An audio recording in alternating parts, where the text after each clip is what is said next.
and welcome to India Inc. 2.0. I'm Nayantara Rai. Today, I've come to Forest Essentials store to interview the person who decided to marry Ayurveda with luxury.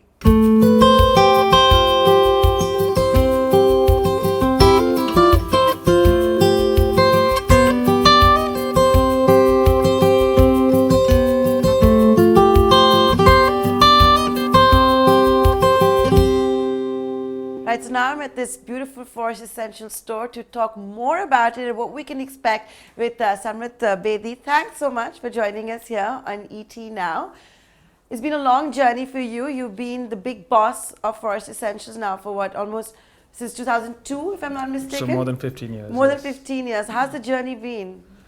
It's been a very exciting journey. So, as from when we started to where we are, it's been a situation that's just been evolving, and it's been a wonderful ride along the way. It's a market that's greatly changed. It's evolved, and what we've tried to do is actually keep pace with it and also raise the bar in this industry. One of the things that's fascinated me is that you talk about Ayurveda and look at the scale that you have achieved. How do you, maintain quality control with this kind of scale? So it's an interesting question. I think the brand has grown primarily because we have a wonderful trust factor. In this, it comes about because of the quality that we give. What we've done is, along with what we've achieved as a brand in terms of number of stores and as our growth, we've also made sure that the back end, that the supply chain, that the manufacturing has kept pace with us. From the very beginning, when we started our own manufacturing in 2004, till today, we've made sure that we've actually kept the products on a global scale. So everything that we've done in terms of ingredients, formulations, processes, everything is of a world-class standard. Is it all natural? Yes, a lot of it is natural. There are some cases where you have to use natural preservatives to keep the product, for a certain amount of time and to actually make it usable, but yes, it is natural. So guys, Forest Essentials is 100% natural. Hearing the big man of the brand actually tell you that's no chemicals. No chemicals. Like we said, we use preservatives, but there are like stuff like vitamin E and other preservatives that you need to keep the product going. I think what's also maybe worked well for Forest Essentials, and a lot of that is so important in business, is timing. Ayurveda is the buzzword these days, not just in India, but around the world. Do you think you've leveraged that timing really well? I think what's nice is that we've actually, when we started the brand, Ayurveda was not the buzzword then. Yeah. I mean, for that matter, neither was Make in India. So these two just happened to come along at a point. What we were advocating from the very beginning is something that happened to become a trend, happened to become fashionable. So we were ahead of the curve when we did this. It was nice that the market actually evolved to a situation which agreed with our philosophy, with our principles. And I think today where we are is because it was an early decision to do this. And I think between Ayurveda and Make in India and the fact that India is now becoming a shining power globally, I think helps us. Do you have global aspirations? Absolutely. We had global aspirations since we started. The idea was to actually take India and take Ayurveda to the world. So where are you on that front when it comes to this aspiration? We took a conscious decision, unlike many other brands who decided that we should go international as soon as possible. We wanted to grow the home market. We wanted to make sure we were leaders in our field, to understand, learn. You always make mistakes along the way and evolve. And I think we've reached a point now where not only do we actually that we are market leaders in this field, that we also want to understand that we think we're now in a position to actually take the brand global. We are looking at various markets, and as you know, we have a partnership with what I consider the world's best beauty company, Estée Lauder. I was going to come to that, yeah. And that's something that we're going to now leverage and use to go international. You call it partnership, but they were early believers, if I may say so, in Forest Essential. It's been almost 10, 15 years since they came on board, took a stake also in the company. How did you convince Estée Lauder to come on board? To come to India, and then to buy into an Ayurvedic brand? So the partnership took place in 2008, exactly 10 years ago. The best part is that we never convinced them. We never actually went looking for a partnership. They approached us. So at that point, we realized that not only is Estée Lauder a wonderful company, but it's a visionary company. It was at the point that Ayurveda was still not No, fashionable. hang on. It doesn't get as simple as that. But was somebody from Estée Lauder visiting India, happened to walk into a store? Was it something like that? So it was even more exciting than that. It was actually Mr. Leonard Lauder who actually owns the company. So he's he's Estée Lauder's son, and he's been running the company for a very long time. And he was here for a visit for Liz Hurley's wedding, who happened to be a brand ambassador for Estée Lauder at that point. And he had already heard about Forest Essentials. Some of our products had reached his desk earlier. So he decided to come here, visit our stores, and then he actually met with us. Okay. And it was a fantastic meeting. It was not something we expected because we were not looking at a partnership. But after we met him and we understood where this could go, I think that's when we decided that this is something that we should look at. And how old were you then? We've started the company in 2001, so we were literally 7 years old. So it was very, very young, very, very at a point where I think we had 6 or 8 stores, and it was a very, very. So they were very early believers in Forest Essential. Absolutely. He actually mentioned to us that he thought that it reminded him of how his mother and him started the company. So we had very similar roles. So it was something that he actually thought that was going to evolve and become a very large company going So ahead. do you call up Mr. Lauder ever to discuss your plans, product launches, ideas? You know, we meet him once a year, and we actually fly to New York for 2 nights. We have lunch with him and then we come back. And that lunch is worth the entire visit though. He's fantastic. It's not a spa visit where maybe you carry all the new products for him? No, he's actually much more than operations. He only looks at strategy. Okay. I mean, what he does is we talk about what's happened so far. He's obviously done all his homework. He's absolutely ready for the meeting. So he already knows everything. So what we discuss is what is the way forward? What do you focus on? What's going to happen in 5 years? What's going to happen in 10 years? That's how you build a great company though. And you said you have plans to go overseas. You will ride on Estée Lauder's back for that. So that means it's been 10 years and Estée Lauder is happy, has no plans of maybe exiting Forest Essentials, because usually you do see strategic investments for a period about 10 to 15 years and then the talk of exit starts. I think the difference is more than strategic. I think it's a PE investment that really have these exits. Strategic investment actually looks for a much longer time than that. They want to help build a greater company. And I think the idea is the real meat will come in when we actually go international.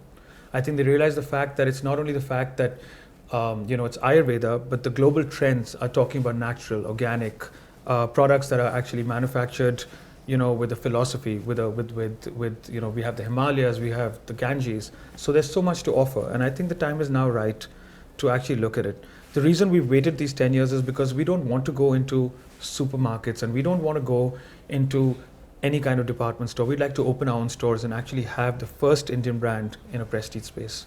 So, that's also another strategy that you follow. You're at 60 stores in 17 cities. None of them are a franchise. All companies owned. That must be really expensive. Well, more than expensive, it's been time consuming. It's been a game of patience because, as you know, to try and get 60 stores across the country, especially in a country like India where it's so diverse from the north to the south to the east to the west, that it's been a difficult journey. But I think if you have a long-term vision, if you have patience, I think that's really the cornerstone for actually building a brand. You talked about this entire way of living, the new living, more natural, vegan, gluten-free. It's becoming a lifestyle as well. So do you want to stay only in the product space, or do you think you have aspirations of 360-degree wellness lifestyle? So, this question has come up very often. I mean, in the last 10 years, it's always been a repetitive question on where do we diversify, what happens. But I think what's nice is that we've always focused on being a product company. There have been many questions on opening a Forest Essentials spa, or we should, go into a service line, or we should make allied products. But at the end of the day, we are a beauty product company, and I think that's what we should focus on. If it comes along in the future, most likely maybe a spa just to showcase the product and our expertise in terms of formulations, but I don't think we'll ever go into anything else other than this. So when you say you have global aspirations and you have the backing of Estée Lauder, Don't be diplomatic. Which are the cities that you think you'll be looking at? You've already said no department stores, so no Macy's, no Nordstrom, etc. It's not no department stores. I think what happens is every single country, every single region has its own channel which the experts at, right? So in certain situations, you will open freestanding stores like we have in India. In certain situations, we will work with global giants like possibly a Sephora. In certain situations, it might be an online play. So there are many channels which are open today. And it could be a Bergdorf Goodman, it could be Saks Fifth Avenue, it could be various, but it depends on a country to country. I think the strategy behind it is that we should start with countries that are closer to home, something where we can understand, we can learn, because it will be our first international foray, and then of course we will. So which are the countries that you think you know better, or where Estée Lauder is advising you would be a good way to start? We've looked at it jointly. I think what makes sense is closer to home in terms of maybe the GCC region, so which would include the Qatars, the Bahrains, the Dubais, Abu Dhabi. Singapore is a very good region to actually look at as well. There are talks in the UK, so there are many regions that are coming up. We will of course narrow it down in the next few months. So when will I see the first Essential store overseas? Given the timelines, space, regulatory, it's the first time that we're going to take Ayurveda as a product outside, and you need to go through regulatory for each country. So I think it will take us about 12 to 18 months. 12 to 18 months? Yes. Okay, now I have to ask you this question. You're not in the same space. Maybe you're lucky in that sense. I'm going to talk about Patanjali and Baba Ramdev, which also talk about Swadeshi brands. They talk about Ayurveda. But look at the difference in price points. They claim to be 100% natural as well. While I don't want to comment on other brands, I think what's important to understand is everybody has a different positioning, right? So I think for Patanjali, they're looking at a more mass-tige pricing, which of course gives them greater volumes and gives them these incredible numbers that we keep hearing about in terms of turnover. But I think at the end of the day, everybody have their own strategies, formulations. And even when we started, we realized, and that was back in 2002, 2003, that it's not possible to actually get certain ingredients at certain prices. It's just not possible. We found out that our cost was more than what some people were selling it at MRPs. So we have noticed differences, but again, it's each to their own. I mean, we talk about Swadeshi. For us, it is very important to be a make in India, but it's not our only rallying point as a brand. And when you look at other brands, and I'm going to be cheeky here, when you see a Kama, for example, do you think imitation is flattery, or do you think that this is a segment that's going to only rise? The segment is very small right now. I've never viewed competition as pure competition. I just think that there is room for players to come in. But it is uncannily similar. Am I wrong in making that observation? I know it is. I know it's a very similar product range. It's opening stores where we have stores already, and that's bound to happen. Yeah, you're the bang opposite here too. In this market in New Delhi, the packaging is very similar too. It's human nature to actually see who's leading the field and then actually try and replicate whatever they're doing. It's of course not that easy as that, because otherwise everybody would be doing it, and we're seeing it in the results. But the point of the matter is, there's always going to be players who come in. And it's something that we've learned to accept. We've also realized the idea is to keep your head down and raise the bar. And that's the only way you can keep moving forward, not worry about what someone else is doing. So with that, let's take a short commercial break, but stay tuned. We are talking to the promoter of Forest Essentials. And when we are back, we'll find out which are the best sellers this season. Welcome back. You're watching India Inc. 2.0. I'm Nayantara Rai, and today I am in conversation with Samant Bedi of Forest Essentials. So you're in this business. I want to ask you another cheeky question. Do you only use Forest Essential products, or maybe Estée Lauder? To tell you the truth, I don't use very many products. It's pretty simple for me, from a lotion to a soap. I use my products. What I do use of Estée Lauder are their colognes. And your wife? My wife will have to answer that herself, but I suspect there'll be a lot of products being used though. So how many people do you have now in product development? Because one thing one must say about Forest Essentials, that especially in the last few years, you've introduced many new categories, many new products. I think that's one of our core strengths, because if you really look at the market today, and we talk about facial care, which is where our strength lies, because it's always been an imported product, or it's always been a mass-tige product. I think we are the first company who started getting a customer who's using even La Prairie or an Estée Lauder or a Clinique actually using our brand, and someone who's actually using perhaps a Garnier, moving up and aspirationally moving it to. So we've got this sweet spot with a fantastic facial care range, and I think that rests on the fact that we have our own manufacturing, something that our competitors don't do. So they get it manufactured from contract manufacturers. So we actually hold our own formulations, we choose our own ingredients. I think we have a team of about 8 people, including PhDs, biochemists. We have a very strong product development range, and that's what really drives the brand. So tell me, what's your bestseller these days? I think our bestseller ever since we launched it has been the Saundarya range. And the Saundarya Radiance Cream. Okay. So it has gold bhasma, gold dust in it. And I think it's been a runaway success since we started it. Yeah, and of the newer ones that you've launched, what would you say have outperformed even your expectations? So, like I told you, the Rasa and the Tejal, the balancing water, was fantastic. Because it's a new category in this market. It's something that we've started adding to the regimes. We also have a teenage cream. So we also realized that the population is getting younger and younger. So today, if you really look at India, we have about 450 million millennials. And this is a market we are addressing. Okay. Right? So we feel as a company that preventive is better than curative. What I mean is if you start using good quality skincare right from the beginning, right, you don't have to go for extreme steps once you're older. So that's what we did when we launched our teenage creams, and it's been a fantastic success. It's been done well? Done very well. It works very well for us at Sephora, it works very well for us on online, so it's addressing the right client. So how come is it that you are in Sephora? Because that's not typical for us essentials. Like I remember the first time I saw it, even I was a little surprised. I was very happy that I could go to Sephora and maybe buy it from there and I don't have to worry about if this mall also has a Forest Essentials. So I think what's interesting is that Sephora is a global company. We're looking at it past just being in India. Number one. Number two, like you said, we don't distribute outside of our own stores. But this is the first time because A, it's Sephora.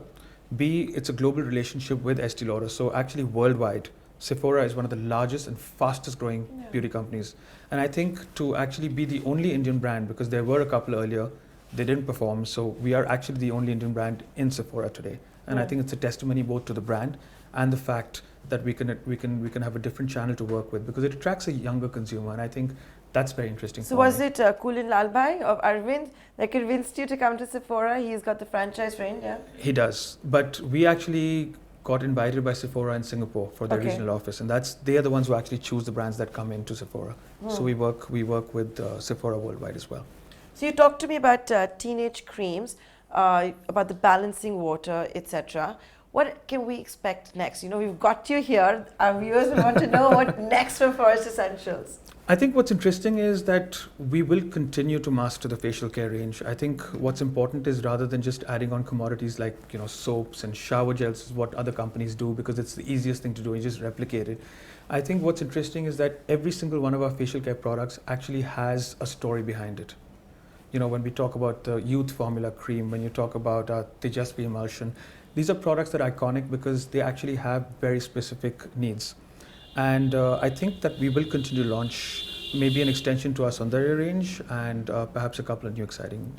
What about the men's range? I'm sure you're far more popular with women. Are you not looking at men at all? We do have a men's range actually. No, I know, but you're far more popular with the women. It's typical because it's a beauty product. When we launched the men's range, it was phenomenal because what we did was what I anticipated as being 1% of our business is at almost 3% of our business. And we're seeing that it's actually, it's something that's growing very fast. So therefore, would you not look at more products for men? We already have a range of, I think, 7 to 8 products. Whatever comes out after this takes care of your basic needs. Whatever happens after this, we will now specialize in it. Are you profitable? We are profitable. Did you share with us how well you're doing? So let me put it this way. We have no debt. Okay. And whatever we own, we grow, we do it internally. So that'll show you the extent. I can't share numbers because we're not a public limited company. You can, you don't want to. That's the difference. Yes, and with my agreements and stuff like that. But having said that, we don't have any debt. So it goes to show you, as we're opening 10 stores a year, and it's an expensive process, it goes to show you that we are profitable. So does Estée Lauder continue to put money into the company? Estée Lauder doesn't put any money into the company. Okay. It was only the beginning when we took money to manufacture, to put up our manufacturing sites and stuff like that. Ever since then, we've never put any money into it. So how much stake does Estée Lauder have in it? It owns 20%. So they've never increased it after the initial? No. So if you have all these aspirations and you want to have only company-owned stores, Where's the money going to come from? It's internally accrued. Yeah, so because you have zero debt as well. That's right. No IPO? Not yet. We've still got a long way to go, but there are many options open as we go along. Yeah? Yeah. So an IPO is not ruled out, is a sense I'm getting from you. You've done 60 stores in 17 cities. What are your expansion plans? We're actually constrained by what comes up as infrastructure because I think there's a huge demand. There's so many cities we can go to, but it also depends on what comes up. It could be in the form of malls, it could be in the form of shopping centers. So I think with that limitation, I think at the current pace of growth, we'd manage about between 8 and 10 stores a year. So I think that's what we see. There could be the inflection point, but there's a lot more that comes up, and we're ready to move for that as well. And how many cities you ship to? Because you do have a flourishing online business as well. So domestically, I think we do close to about 27 cities.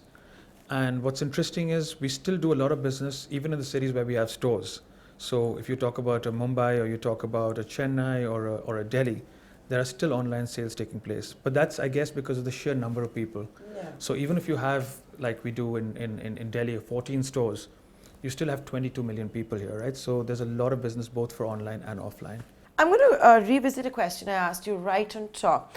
There is a lot of skepticism is if you achieve scale, if you're going to be having 60 stores, be in 17 cities, how can you maintain quality? How can it all still be natural? Is Forest Essential product today what it was back in, let's say, 2005, 2008? What do you say to such people?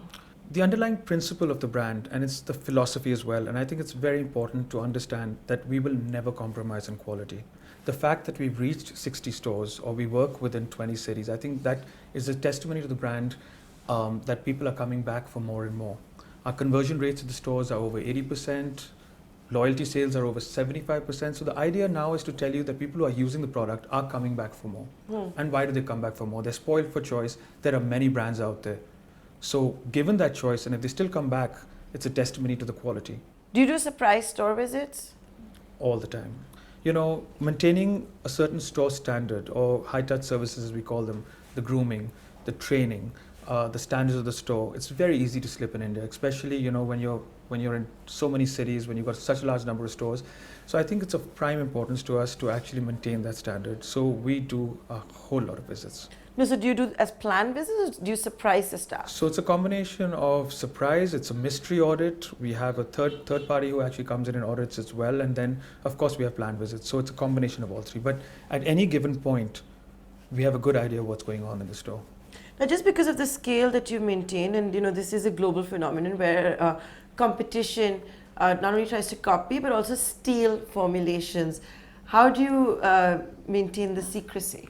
I've had a number of people, including founders, promoters, managing directors, come into the store, buy ranges, buy products very openly, take them back, and then try to understand of how it's done. But it's not so easy. You can't just pick up a product and copy it immediately because it's a combination of many things. And I think as far as that is concerned, it's for me, it's flattery. So it's the fact that they actually come in and want to copy it.